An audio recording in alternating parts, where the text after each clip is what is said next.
இங்க விஜயாவே இருந்துகிட்டு இந்த மாதிரி பணம் கிடைச்சிருச்சுன்னு பார்வதி கால் பண்ணா அப்படின்னு சொல்றாங்க.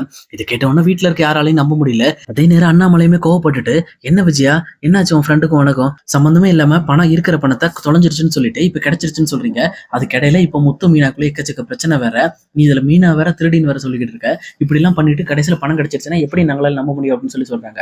உடனே இந்த பக்கம் விஜயாவே இருந்துகிட்டு, ஆமாங்க பணம் இருக்காமா, இந்த மாதிரி இப்பதான் வந்து பார்வதி கால் பண்ணா, அவ வந்து எங்க இருக்குன்னு பார்க்காம விட்டுட்டா போல இருக்கு அப்படின்னு சொல்றாங்க.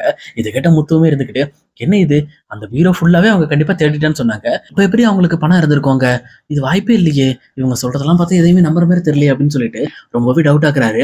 அதே நேரத்துல இன்னொரு பக்கம் இங்க பார்வதியுமே, அப்பா இப்போதைக்கு நம்மளால வந்த பிரச்சனை ஏதோ ரோகிணியால முடிஞ்சிச்சுன்னு சொல்லி சந்தோஷமா இருக்கும்போது கரெக்டா முத்துமே அங்க போயிடுறாரு. அங்க போயிட்டு இந்த பக்கம் பார்வதியை பார்த்து, முதல்ல நீங்க நில்லுங்க, உங்ககிட்ட ஒரு விஷயம் பேசணும் அப்படின்னு சொல்லிட்டு, பணம் தொலைஞ்சிருச்சுன்னு சொன்னீங்க, இப்ப எப்படி அந்த பணம் 2 லட்சம் வந்துச்சு அப்படின்னு சொல்லி கேட்கறாங்க. உடனே பார்வதியும் எடுத்துக்கிட்டு, இல்ல முத்து, நான் பணத்தை வந்து வேற இடத்துல வச்சுட்டேன், சொல்ல போனா வேற இடத்துல வச்சுட்டு தான் நான் மறந்து போயிட்டேன், இப்பதான் தேடி பார்க்கும் போது தான் தெளிவா தெரியுது, நான் பணத்தை வேற கபோர்ட்ல வச்சிருந்தேன் அப்படின்னு சொல்றாங்க. உடனே இதை கேட்ட முத்துமே, அன்னைக்கு என்கிட்ட என்ன சொன்னீங்க, இந்த மாதிரி பீரோ ஃபுல்லாவே தேடி பார்த்துட்டேன், அந்த பீரோல எங்கேயுமே இல்லைன்னு சொன்னீங்க, இப்போ என்ன அதே லைன்ல வேற இடத்துல இருந்துச்சுன்றீங்க, நீங்க சொல்றது எதுவுமே நம்புற மாதிரி இல்லையே, ஒழுங்கா உண்மையை சொல்லுங்க அப்படின்னு சொல்றாங்க. இதை கேட்ட பார்வதியுமே வேற வழி இல்லாம, இங்க ரோகிணி தான் அந்த 2 லட்சம் ரூபாய் பணத்தை கொண்டு வந்து கொடுத்தாங்க அப்படின்னு சொல்றாங்க.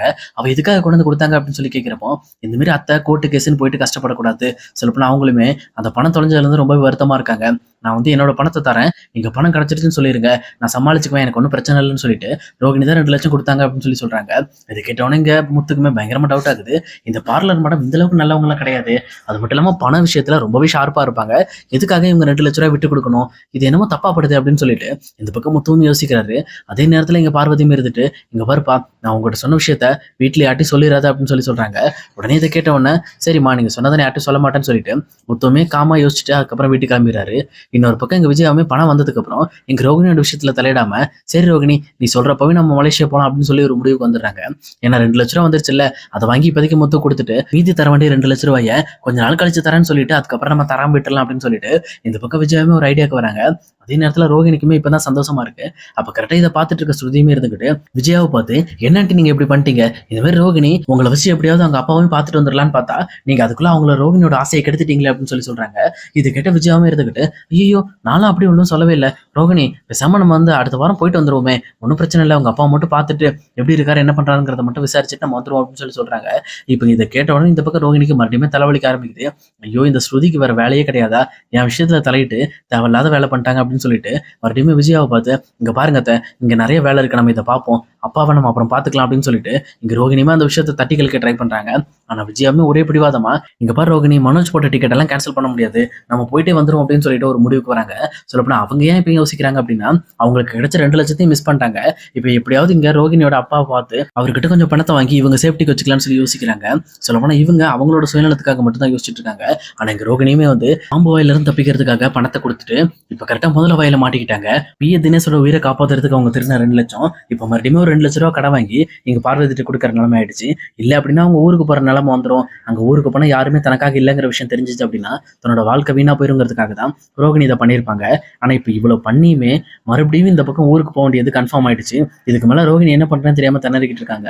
அப்ப இதை பார்த்துக்கிட்டு இருக்க முத்துவுமே, என்னாச்சு இந்த ரோகிணிக்கு, இவ முதல்ல மாதிரி இல்லையே, இப்போ 2 வாரமா ரொம்பவே வந்து நர்வஸா இருக்கா, சில படம் இந்த மாதிரி வந்து சம்பந்தமே இல்லாத விஷயங்கள்ல தலையிட்டு இருக்கா, அது மட்டும் இல்லாம அவளோட சொந்த ஊருக்கு போய் அவங்க அப்பாவை பார்க்கறதுல அவளுக்கு என்ன பிரச்சனை, சொல்லப்போனா அவருமே ஜெயில தானே இருக்காரு, ஒரு டைம் கூட தான் ரோகிணி பார்க்க போவே இல்லைல்ல, இப்போது போனா நல்லா இருக்கும்ல அப்படின்னு சொல்லி யோசிக்கிறாங்க. ஆனா இன்னொரு பக்கம் ரோகிணியுமே அப்படி ஒரு அப்பாவே கிடையாது, அப்புறம் யாரை போய் பாக்குறதுன்னு சொல்லி தன்னோட மனசுக்குள்ள பேசிட்டு இருக்காங்க. அதுக்கு ஏற்ற மாதிரி அண்ணாமலையும், இங்க பாரு ரோகிணி, இது மாதிரி நீ எங்களுக்காகலாம் பார்க்காத, நீ வந்து உன்னோட பிசினஸ் எல்லாத்தையும் உன்னோட ஹஸ்பண்ட் பார்த்துக்குவான், நீ உன்னால போக முடிஞ்சா பாரு, இல்லையா அத்தையை கூட கூட்டிட்டு நீ மலேசியா போயிட்டு கொஞ்ச நாள் வந்து ரெஸ்ட் எடுத்துட்டு வாங்க அப்படின்னு சொல்றாங்க. இதை கேட்ட ரோகிணியுமே வந்து, இல்ல மாமா இப்போதைக்கு என்னால மலேசியா போக முடியாது, எங்க அப்பா பண்ண தப்புக்கு அவர் ஜெயிலே இருக்கட்டு, சொல்லப்போனா அவரை பாக்குறதுக்கு நான் போக மாட்டேன்னு சொல்லிட்டு வேற ஒரு பிளானை போட்டு பிடிவாதம் பண்ண ஆரம்பிக்கிறாங்க. இதை பார்த்த விஜயாவுமே ரொம்ப கோபத்தோட அடிக்க போயிட்டாங்க ரோகிணியை. என்ன ரோகிணி இது, பெத்த அப்பாவை இப்படியா சொல்லுவாங்க, அவர் என்னதான் தப்பு பண்ணியிருந்தாலும் உன்னோட அப்பா, நம்ம முதல்ல போய் அவரை பார்க்குறோம் அப்படின்னு சொல்லிட்டு மறுபடியும் ரோகிணியை கை வாங்கி அவங்கள பயமுறுத்திட்டு இந்த பக்கம் மலேசியா போறது கன்ஃபார்ம் அப்படிங்கிறத சொல்லாம சொல்லிக்கிட்டு இருக்காங்க. இது கேட்டுட்டு இருக்க ரோகிணிக்கு ஒண்ணுமே புரியல, ஏன் இப்படி பண்றாங்க எல்லாரும், நான் எப்பதான் பிரச்சனையை சமாளிச்சு சமாளிச்சு வெளில வந்தாலும் ஏதோ ஒரு பிரச்சனை எனக்கு தயாரா இருக்கு, எப்படியாவது இந்த பிரச்சனைல இருந்து வெளியில வரணும் அப்படின்னு சொல்லிட்டு யோசிச்சுட்டு இருக்காங்க. இன்னொரு பக்கம் எங்க முத்துவுமே அங்க பார்வதி வீட்டுல நடந்த விஷயம் எல்லாத்தையுமே மீனா கிட்ட போய் சொல்றாங்க. அப்ப மீனாவுமே அதெல்லாம் கேட்டு பார்த்துட்டு, எதுக்காக நம்ம வீட்டுல இருக்கவங்கலாம் இப்படி இருக்காங்க. சொல்லப்போனா பணம்னா இப்படி ஆசைப்பட்டுட்டு இன்னொருத்தரை மாட்டி விட்டு ஏன் இந்த மாதிரியான வேலைகள் செய்றாங்க? சொல்லப்போனா ரோகிணிக்கு ஏன் இந்த வேலை அப்படின்னு சொல்லிட்டு ரோகிணியை பத்தி ரொம்பவே தப்பா பேசிட்டு இருக்காங்க. அப்ப இங்க முத்துவுமே இருந்துகிட்டு, இங்க பாரு மீனா, ரோகிணி வந்து சாதாரண ஆள் கிடையாது. அவ யாருங்கிறத இன்னும் கூடிய சீக்கிரத்துல நம்ம வீட்டுக்கு தெரியப்படுத்தி ஆகணும். ஏன்னா ரோகிணி பண்ற விஷயங்கள்லாம் யோசிக்கிறப்போ எனக்கு என்னமோ ரோகிணி ஏதோ பொய் சொல்லிட்டு இருக்கான்னு நினைக்கிறேன். அவ ஒன்னும் பணக்கார வீட்டு பொண்ணு மாதிரிலாம் தெரியல அப்படின்னு சொல்லிட்டு இந்த பக்கம் முத்துவுமே டவுட் பண்றாரு. சொல்லப்போனா அவர் யோசிக்கிறதுக்கு உண்மைதான். அவங்க ஒன்னும் பணக்கார வீட்டு பொண்ணு எல்லாம் கிடையாது. கோபியை ஏமாத்தி தான் கல்யாணம் பண்ணிருக்காங்க. இதை விட முக்கியமா இன்னொரு பக்கம் முத்துவும் இருந்துகிட்டு ரோகிணி பத்தியான விஷயங்களை தெரியறதுக்கு நான் கொஞ்சம் சத்யாவை மீட் பண்ணி பேசணும் அப்படின்னு சொல்லி சொல்றாங்க.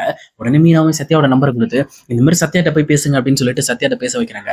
அப்ப முத்துவுமே சத்யாட்ட போயிட்டு, சத்யா, நீ இதுக்கு முன்னாடி வேலை பார்த்துட்டு இருந்தால சிட்டிக்கிட்ட, அவங்ககிட்ட இந்த மாதிரி வந்து யாராவது பல்கா வட்டிக்கு வாங்குறத பார்த்திருக்கேன் என் குடும்பத்துல இருந்து அப்படின்னு சொல்லி கேட்கறாங்க. இந்த பக்கம் சத்யாவுமே ரொம்ப யோசிக்க ஆரம்பிக்கிறாங்க. அப்ப முத்துவுமே இருந்துட்டு, இங்க பாரு சத்யா, நீ எது சொன்னாலும் நான் வந்து உனக்கு எந்த பாதிப்பும் இல்லாம தான் நான் பாத்துக்குவேன். தயவு செஞ்சு எனக்கு இந்த உண்மையெல்லாம் வெளியில கொண்டு வா. எப்படியாவது நம்ம வீட்டுல நடக்கிற விஷயங்களை கண்டுபிடிச்சாகணும். ஏன்னா லட்சக்கணக்கில் பணம் காணாம போகுது, திடீர்னு பணம் வருது, எப்படி உங்களுக்கு எல்லாம் பணம் வருது அப்படிங்கிற விஷயத்த நான் தெரிஞ்சுக்கணும் அப்படின்னு சொல்லி சொல்றாங்க. இது கேட்டோன்னு சத்யாவும், உங்க வீட்டுல இருந்து வேற யாரும் வரமாட்டாங்க, இந்த ரோகிணின்னு இருக்காங்கல்ல, அவங்க மட்டும் தான் சிட்டிக்கிட்ட அப்பப்போ வந்து 1 லட்சம் 2 லட்சம் கடன் வாங்குவாங்க. அதுவும் வட்டி மட்டும் தான் கட்டிட்டு இருக்காங்க. இது வரைக்கும் அவங்க அசல் கொடுத்து நான் பார்த்தது இல்லை அப்படின்னு சொல்லி சொல்றாங்க. இது கேட்டோன்னு இந்த பக்கம் வந்து முத்துக்குமே தூக்கி வாரி போடுது. என்ன சொல்ற சத்யா, அவ ஒரு பணக்கார வீட்டு பொண்ணாச்சு, அவ எதுக்கு சிட்டிக்கிட்ட வந்து கடை வாங்குறா அப்படின்னு சொல்லி கேட்கிறப்போ, நீங்க வேற மாமா, அவெல்லாம் பணக்கார வீட்டு பொண்ணெல்லாம் கிடையாது. அவங்க அடிக்கடி சிட்டிக்கிட்ட வந்து தான் கடை வாங்கிட்டு போவாங்க. சொல்லப்போனா வட்டி கட்டுவாங்க. அப்பவும் கூட சிட்டி கால் பண்ணி திட்டிக்கிட்டு இருப்பாரு. அது மட்டும் இல்லாம இப்ப கூட இந்த சமீபத்துல அவங்க ஒரு 2 லட்ச ரூபா சிட்டிக்காக கடன் கொடுத்துருக்காங்கன்னு நினைக்கிறேன். சொல்லப்போனா பழைய கடன் 3 லட்சம் தர வேண்டியது இருக்கு. அது இருக்கும்போது சிட்டி தான் ஏதோ மிரட்டி ஒரு 2 லட்சம் வாங்கியிருப்பார் போல இருக்கு அப்படின்னு சொல்லி சொல்றாங்க. இது கேட்டோன்னதான் இங்க முத்துக்குமே புரிய வருது.